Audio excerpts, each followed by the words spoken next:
1997-99 കാലഘട്ടങ്ങളിൽ east Bengal football ക്ലബ്ബിന് വേണ്ടി കളിച്ച വ്യക്തിയാണ് സീന എന്ന് പറയുന്നത്.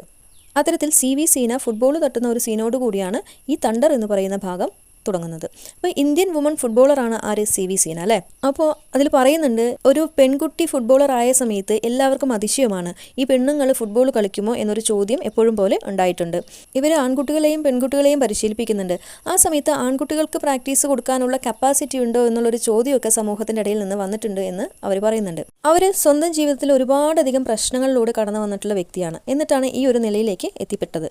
ആദ്യമായിട്ട് ഒരു നല്ല ഡ്രസ്സ് അവർ ധരിക്കുന്നത് ജർമ്മനിയിൽ കളിക്കാനായിട്ട് അവസരം കിട്ടിയ സമയത്ത് എല്ലാവരും പോലെ വൃത്തിയുള്ള ഡ്രസ്സൊക്കെ ധരിച്ച് അവർ എയർപോർട്ടിലേക്ക് ചെന്നു എന്നാണ് പറയുന്നത്.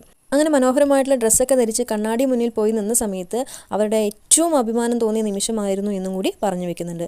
അവിടെ തൻ്റെ ചെറിയൊരു അനുഭവം കൂടി അവർ പങ്കുവയ്ക്കുന്നുണ്ട്. ജർമ്മനിക്ക് ഫ്ലൈറ്റ് കയറുന്നതിന് മുമ്പ് എല്ലാവരും എന്ത് ചെയ്തു? കയ്യിലുണ്ടായിരുന്ന ഇന്ത്യൻ മണി മാറി വരാൻ തുടങ്ങി.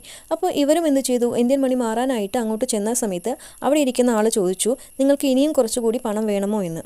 ഇവർ വേണ്ടാന്ന് പറഞ്ഞ് തിരികെ വന്നെങ്കിലും പിന്നീട് എന്തുകൊണ്ടാണ് അദ്ദേഹം തന്നോട് ഇങ്ങനെ ചോദിച്ചത് എന്ന് മനസ്സിലാക്കാൻ വേണ്ടിയിട്ട് കൂടെയുള്ള ആൾക്കാരോട് ചോദിച്ചു, നിങ്ങൾ എത്ര രൂപയാണ് മാറിയത് എന്ന്.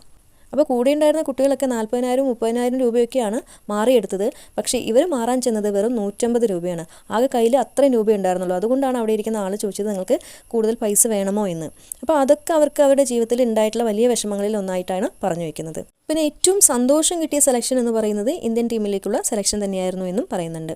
ആ സെലക്ഷൻ ലിസ്റ്റിൽ രണ്ടാമത്തെ പേര് സീന CV എന്ന് വായിച്ചപ്പോൾ ശരിക്കും കൺട്രോൾ പോയി എന്ന് അവർ അഭിമാനത്തോടു കൂടി പറയുന്നുണ്ട്. പിന്നെ എല്ലാവരെയും പോലെയുള്ള ഒരു വിവാഹ ജീവിതം അവർക്കും ആഗ്രഹമുണ്ടായിരുന്നു. പക്ഷേ തൻ്റെ അച്ഛൻ്റെ ക്രൂരതകൾ കണ്ട് വളർന്ന അവർക്ക് പിന്നീട് വിവാഹം എന്ന് പറയുന്നത് ആലോചിക്കാനേ പറ്റില്ലായിരുന്നു. അമ്മയെ അച്ഛൻ ഒരുപാട് ഉപദ്രവിക്കുമായിരുന്നു. അദ്ദേഹത്തിൻ്റെ അമ്മയോടുള്ള പ്രവൃത്തി അല്ലെങ്കിൽ അമ്മയ്ക്ക് കൊടുക്കുന്ന അടിയൊക്കെ എന്താണ് അവരുടെ ജീവിതത്തിൽ വളരെയധികം പേടി ഉളവാക്കുന്ന സംഭവങ്ങളായിരുന്നു. ഇവർക്ക് 1 വയസ്സുള്ളപ്പോൾ തന്നെ അച്ഛൻ ഇവരെ ഉപേക്ഷിച്ചു പോയി. പിന്നെ 6ാം ക്ലാസ്സിൽ പഠിക്കുന്ന സമയത്ത് അമ്മ മരിക്കുകയും ചെയ്തു. അമ്മയുള്ള കാലം വരെ പല വീടുകളിലും ജോലിക്ക് പോയിട്ടാണ് ഈ കുഞ്ഞുങ്ങളെ അവരെന്ത് ചെയ്തത്? വളർത്തിയിട്ടുണ്ടായിരുന്നത്. അമ്മ ജോലി ചെയ്തിരുന്ന വീടുകളിൽ നിന്ന് കിട്ടുന്ന ഭക്ഷണമാണ് ഈ കുഞ്ഞുങ്ങൾ കഴിച്ചു വളർന്നത്. ഒരുപാട് കിലോമീറ്ററുകൾ നടന്നാണ് സ്കൂളിൽ ചെന്നിട്ടുള്ളത്. ഒരിക്കലും ഒരാൾ പോലും ഹെൽപ്പ് ചെയ്യാനില്ലാത്ത സിറ്റുവേഷനിൽ നിന്ന് ഇവിടം വരെ എത്തിപ്പെട്ടത് ഓർത്തിട്ട് ചില സമയങ്ങളിൽ പേടിയും അത്ഭുതവും ഒക്കെ തോന്നാറുണ്ട് എന്ന് അവർ പറഞ്ഞു വെക്കുന്നുണ്ട്. പിന്നെ അതുപോലെ തന്നെ പ്രാക്ടീസ് കൊടുക്കുന്ന സമയത്ത് ആൺകുട്ടികളെ പ്രാക്ടീസ് ചെയ്യിപ്പിക്കാനാണ് കൂടുതൽ ഇഷ്ടം. കാരണം എന്താണെന്ന് വെച്ചാൽ അതിൽ വലിയ റിസ്ക് ഇല്ലയെന്ന് അവർ പറയുന്നുണ്ട്. പെൺകുട്ടികൾ കോച്ചിങ്ങിന് വരുന്ന സമയത്ത് സമൂഹത്തിൽ നിന്നും പല തരത്തിലുള്ള പേരുദോഷങ്ങളും അവർക്ക് കേൾക്കേണ്ടി വരുന്നു. ആ പെൺകുട്ടികൾ പിന്നീട് തിരികെ വരാത്ത രീതിയിൽ അല്ലെങ്കിൽ വരാൻ തോന്നിപ്പിക്കാത്ത വിധത്തിൽ സമൂഹം അവരെ പല തരത്തിലും അപമാനിക്കുന്നുണ്ട്. അതുകൊണ്ടാണ് ആൺകുട്ടികളെ പ്രാക്ടീസ് ചെയ്യിപ്പിക്കാൻ കൂടുതൽ ഇഷ്ടമെന്ന് പറയുന്നത്. വേണ്ട, അവനവന് ഇഷ്ടമുള്ള പോലെ ജീവിക്കാൻ അനുവദിക്കുക എന്നതാണ് സമൂഹം നമ്മളോട് ചെയ്യേണ്ട കാര്യം.